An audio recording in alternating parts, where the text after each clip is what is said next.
Hi అండి, welcome to అమ్మ channel. పాలకూరతో పప్పు రెసిపీ అయితే ఈరోజైతే మనం చేసుకుందాం. పాలకూరతో పప్పు చాలా బాగుంటుందండి.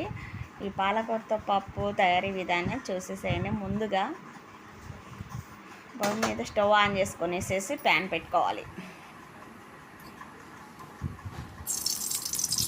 ఇందులో కొద్దిగా నూనె వేసుకుందాం. ఆ తర్వాత ఎండుమిర్చి 2 వేసుకుంటున్నానండి. కొంచెం పోపులు వేసుకుంటున్నాను. పాలకూరతో పప్పు అయితే ఇక చపాతీలోకి కానీ ఇక రైస్లోకి కానీ చాలా బాగుంటుంది. జొన్న రొట్టెల్లోకి కూడా చాలా బాగుంటుందండి ఈ రెసిపీ అయితే. కొన్ని పోపులు అయితే వేసుకున్నాను.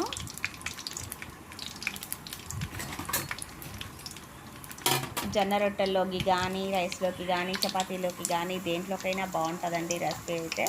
పాలకూరతో మనం పప్పే కాకుండా విడిగా టమాటాలు వేసి చేస్తానంటారు కొంతమంది. పాలకూర టమాటా చేయకూడదు, కిడ్నీలో స్టోన్స్ వస్తాయి అంటారు. అది నిజమో కాదో నాకైతే తెలియదు. ఎక్కువ శాతం నేను పాలకూరని టమాటాని వండను, విడిగా పాలకూర వరకే వండుతాను. కొంచెం అల్లం పేస్ట్ వేసి పాలకూర అయితే వండుతానండి, చాలా బాగుంటుంది. అయితే ఈ పప్పులో వేద్దామనేసి ఇదే ఫస్ట్ టైం నేనైతే పాలకూరని పప్పులో వేస్తున్నాను.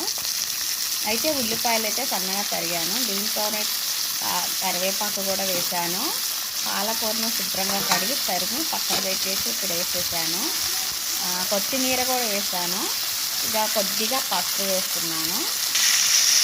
కొద్దిగా పసుపు వేసి ఇక మొత్తం కలబెట్టుకుంటే పప్పు అయితే పాలకూరని బాగా మగ్గబెట్టకూడదండి, మాడిపోయేటట్టు చేయకూడదు. ఎందుకంటే విటమిన్స్ అనేవి ఉండవు, వెళ్ళిపోతాయి. ఎప్పుడైతే పాలకూరని మనం లైట్గానే మగ్గబెట్టుకొని తినాలి. ఆకుకూరలు ఎప్పుడు మగ్గబెట్టకూడదు, బాగా పచ్చివాసన కొంచెం పోతుంది కాబట్టి కొద్దిసేపు మగ్గబెట్టాలా. మరీ మాడబెట్టుకొని తింటే కొంతమంది బాగా మరీ నూనెలో వేపుకొని మరీ తింటారు. అలా తినటం వల్ల ఆకుకూరలో ఉండే విటమిన్స్ అనేవి ఉండవండి.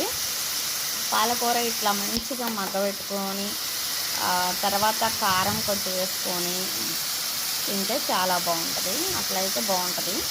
మరీ మాడబెట్టుకొని తింటే టేస్ట్ అనేది ఉండదు. పిల్లలకి ఆకుకూరలు పాలకూరను మంచిగా కొద్దిగా లైట్గా ఉడకబెట్టి మిక్సీ బట్టి ఆ తర్వాత తాలింపులో వస్తే రైస్ కలుపుకుంటే చాలా బాగుంటుందండి. ఆ విధంగా అయినా కూడా పాలకూర మంచిది ఆరోగ్యానికి పిల్లలకి.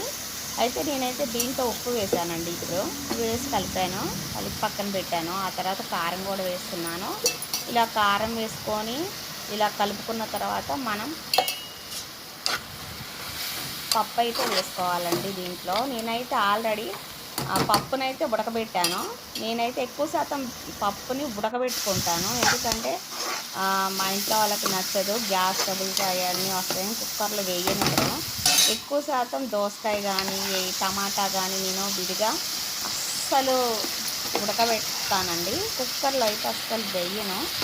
ఏమాత్రం కుక్కర్ని అయితే వాడను, నేను తక్కువ వాడతాను, ఎక్కువ శాతం వాడను. పప్పునైతే ఇలా ఇప్పుడు వేసుకున్నానండి. పప్పు అయితే ఇలా మొత్తం కలబెట్టుకోవాలా. పప్పు అయితే ఉడకబెట్టుకొని పక్కన పెట్టుకున్న పప్పునైతే ఇలా వేసుకున్నాను.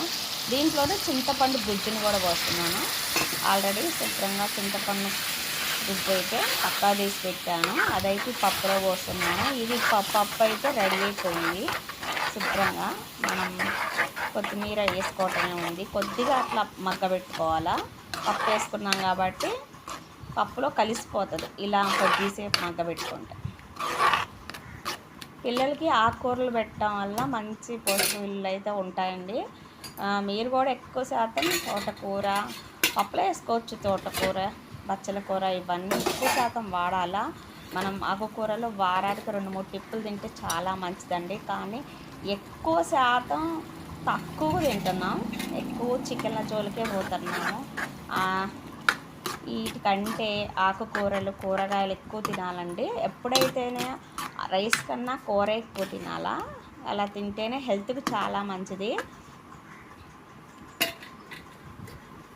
నేనైతే ఫైనల్గా కొత్తిమీర వేసేసానండి. ఇక ఈ వీడియో నచ్చితే ఒక లైక్ చేయండి, మన ఛానల్స్ని సబ్స్క్రైబ్ చేసుకోండి.